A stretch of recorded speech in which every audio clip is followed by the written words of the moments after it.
Hi, my name is Henrietta Ekefre. I'm a legal advisor and I manage the Africa Reparations Program at Africa Judges and Jurists Forum.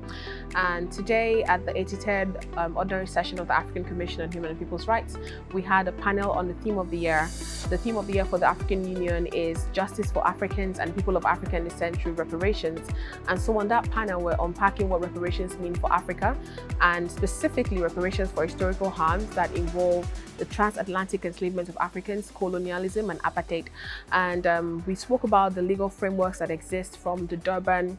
Declaration, the soft laws that exist, the UN Basic Principles on remedy and reparations,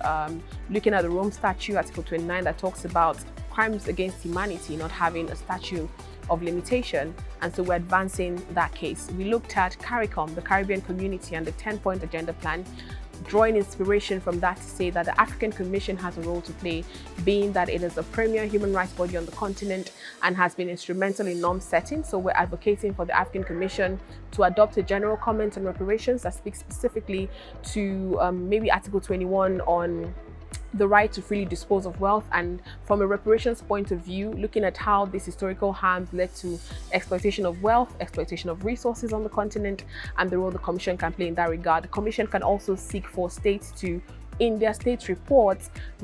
on the measures they've taken to promote reparations on the continent. We spoke about the right to culture that is entrenched in the African Charter and how that can be a basis for us to ask for our African states, relying on a right to culture, to demand for the return of stolen artifacts and stolen heritage that were taken out of the African continent.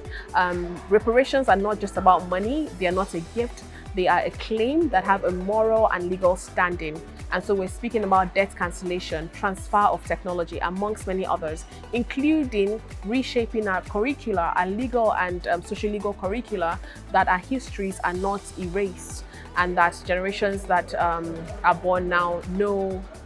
what reparations is about and how it is important for us, and how those harms of the past continue to shape our realities. And so we must not just repair them, we must build structures and institutions that allow for non-repetition for those present and those unborn.